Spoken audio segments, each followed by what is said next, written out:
Hey, hey, happy day. I am in the bush, clearly, and I'm competing with birds. I mean, they're chirping in the background. Hopefully, you all can hear me over top of them and see me with all the bush stuff and everything else. Are you with me? I got stuff. In the state of Georgia, just recently, a bill was signed that will make daylight saving time permanent.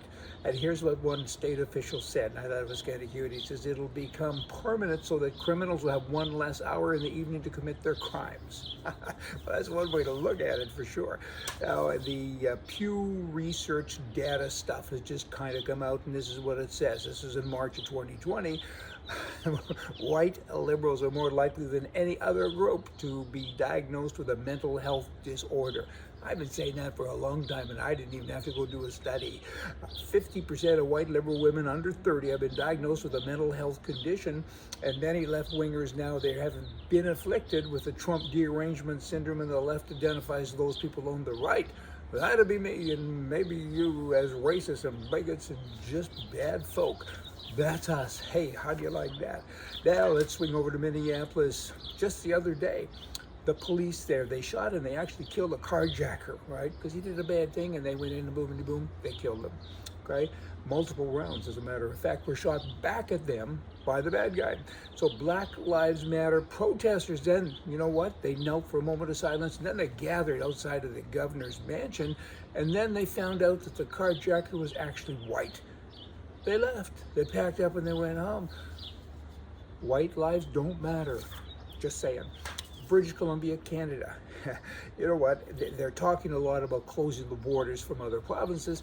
Yeah, legally they got some issues with that, but they put signs up and they said, please don't come across. And you know, they're not saying that we'll put you in jail, but it's pretty close because you kind of feel that way in Canadians just saying, whoa, whoa, you don't want me? I won't come, right? However, swing over now to the airport, say in Vancouver, the international planes, they're landing all of the time. There's people coming from all kinds of countries. So let's think about that. We don't want Canadians to come across the border from Alberta, but we want people to come from other countries like China and Russia and so on.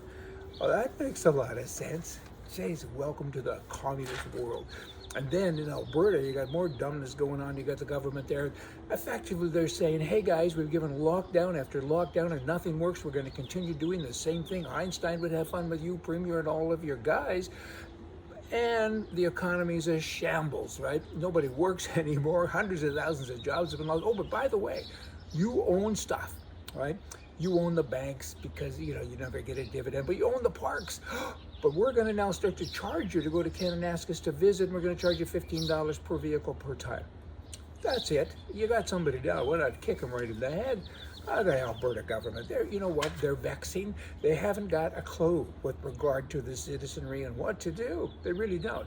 I mean, read government people about free enterprise capitalism and about the citizenry. You work for them.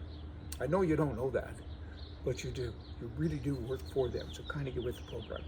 And then the government in Canada, the government under the Prime Minister, Justin Trudeau, they now have a bill that will censor the internet for its own citizens, right?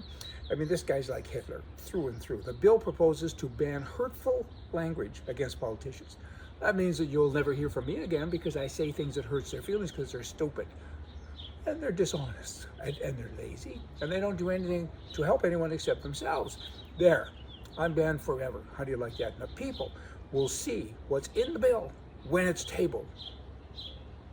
Boy, oh boy. And they're doing this to have the safety and the security of the Canadian population protected. Are you kidding me?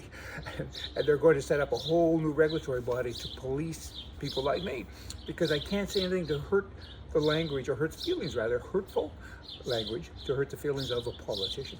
This is pretty bad stuff, but because all the freedoms that we know, even the birds are mad at this one. I mean, they'll be gone. Not good. And then you have the Liberal government in BC and other parts of Canada that are buying hotels. Lots and lots of hotels. Zillions of dollars of money that isn't their money. It's the taxpayers' money. And they say that they're buying the hotels to put homeless people in. A lot of them are homeless because they want to be homeless, don't buy them a home. But you know what? I don't believe that's the case because they don't have a heart, these people, let alone a mind. And I got to really get this out because soon I won't be able to, but I will. I got away. In any event, they're doing it really to nationalize hotels. That's their concept. They want to own everything because they think they're smarter than the populace, right? Here's a sign that was out on one of the hotels. You can't make this stuff up. This is a hotel that they bought, and they're giving away the rooms, the accommodations, for free, okay? Here they have a sign, free Wi-Fi, starting at $59.99. Good business. How long are you going to last in business? And then we have in the government hotels that the federal government is putting people into. If you come into Canada and you're Canadian, doesn't matter if you've been vaccinated or not, you have to stay in a hotel, so they say. The good news is most people are walking through the airport and saying, hey, you guys, that's enough. But these people, the multiple employees that work at these hotels, these people, many of them now have been what is it? They have COVID. I'll get it. You know what? They've tested positive for COVID. That's the wordage. And now what? I mean, the government can't keep you safe. They can't even do it in a hotel, for heaven's sakes. They can't even give the vaccine to the people who work at the hotel. We're back to that word, stupidism is forever, okay? Or what? Wear a mask if you had the vaccine, they say. And also do social distancing if you've had the vaccine. And if you've had a negative test, you know, same thing. And there's a 99% recovery rate. But governments, they actually buy into this stuff. There's no science. It's like ordering people to wear a seatbelt when you're out walking in the park. Hey, y'all come back. See ya.